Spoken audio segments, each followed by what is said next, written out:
खान का जो बच्चा होता है वो बोलता है, अरे अरे तुम एक काम करो, देखो उधर तुम्हारे पास एक लकड़ी है, उस लकड़ी के सहारे पकड़ो और वो जो पत्थर है उस पर खड़े हो जाओ। तो बाघ का बच्चा ऐसा ही करता है, वह एक नदी के बीच में जो एक पत्थर होता है उस पर जाके वह खड़ा हो जाता है। तब बाघ भी बोलता है, अरे अरे शेर खान के बच्चे दोस्त सुनो, प्रिंस तुम भी वहां पे जाके पत्थर है उस पर खड़े हो जाओ।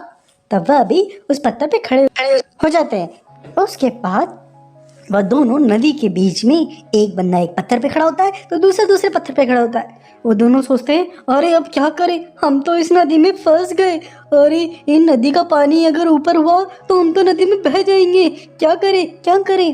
तभी वहाँ पे जो पक्षी होता है वह पक्षी उन दोनों को देखता है। वो देखता है, अरे ये क्या, ये तो दोनों राज्य के राजकुमार नदी में बीच में फंस गए हैं, इनको बचाना होगा।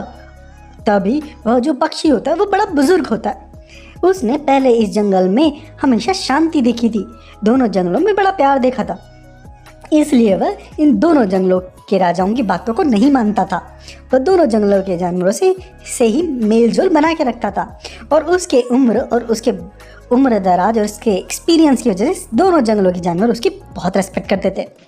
तब ये जो पक्षी होता है उड़ के सबसे पहले बाघ के पास जाता है और उसको सारी बात बताता है। वो बोलता है, अरे बाघ जी जल्दी चलिए, आपके बच्चे की और पड़ोस के शेर खान के बच्चे की ज़िंदगी खतरे में है, जल्दी पहुँचिए नदी के किनारे। तो बाघ भी भागा भागा उधर जाता है और वह पक्षी शेर खान के पास जाता है, उनको भी सेम बात बोलता है। तब शेर खान भी भागा भागा नदी के किनारे पहुँचता है। उसके बाद तो दोनों जंगलों के सारे जानवर नदी किनारे पहुँच जाते हैं। सब लोग देखते हैं कि उन प्रिंस लोग दोनों उस नदी के अंदर फंसे पड़े हैं। और उसके बाद शेर खान बोलता है, अरे मेरे बच्चे, मैं तुझे अभी बचाता हूँ, चिंता मत कर, तू चिंता मत कर। बाघ भी बोलता है अपने बच्चे से, अरे बेटा तू चिंता मत कर, मैं तेरे को अभी बचाता हूँ। उसके बाद वो लोग अपने पास में पड़ी पड़ी लकड़ियों के सहारे से अपने बच्चे को निकालने की कोशिश करते हैं, लेकिन ये क्या, वह दोनों अपने बच्चों को लकड़ियों के सहारे से नहीं निकाल पाते। ऐसा क्यों?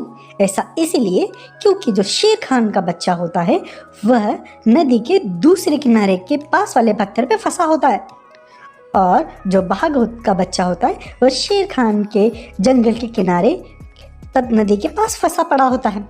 इस वजह से जो शेर खान होता है वह अपने बच्चे को नहीं निकाल पाता, क्योंकि वो नदी के दूसरे किनारे पे होता है जो बहुत दूर होता है उससे। सिमिलरली जो बाघ का बच्चा होता है वह शेर खान के राज्य के किनारे पे होता है, जो बाघ के जंगल के किनारे से दूर होता है।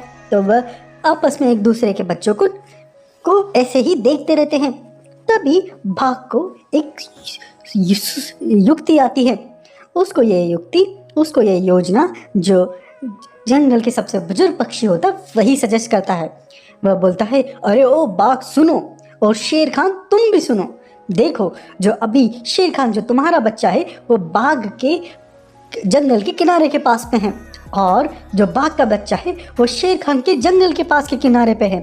तुम शेर खान बाघ के बच्चे को जल्दी बचा सकते हो, और बाघ तुम शेर खान के बच्चे को बचा सकते हो, जल्दी से उसे बचाओ। ये बच्चों को बचाना तुम्हारी प्राथमिकता होना चाहिए। ये बात दोनों जंगल के राजाओं को समझ में आ जाती है। तब बाघ शेर खान के बच्चे को बचा लेता है और शेर खान बाघ के बच्चे को नदी को बचा लेता है। उसके बाद जो पक्षी होता है वह बोलता है, देखो आपस में लड़ने की वजह से क्या हो रहा था, तुम आपस में लड़ रहे थे, तुम अपने बच्चों को नहीं बचा पा रहे थे।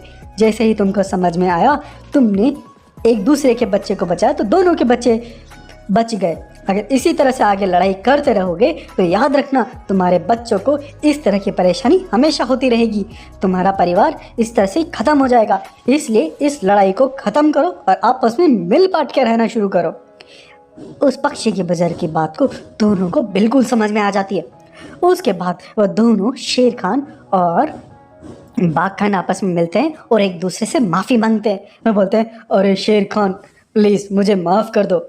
वहीं पे जो शेर खान होता है वो बोलता है, अरे बाघ खान प्लीज़ मुझे माफ़ कर दो, आज के बाद हम कभी लड़ाई नहीं करेंगे, हम मिल बांट करेंगे। नदी के पानी को हम सभी जानवरों के साथ इक्वली डिवाइड करेंगे, जिससे कि दोनों जंगलों में शांति रह सके और दोनों जंगल आपस में खुशहाली से आगे बढ़े। इस तरह से इस दोनों जंगलों में खुशहाली आती है और प्यार मोहब्बत फिर से हो जाता है। इस तरह से इस कहानी का होता है हैप्पी एंडिंग। हैप्पी।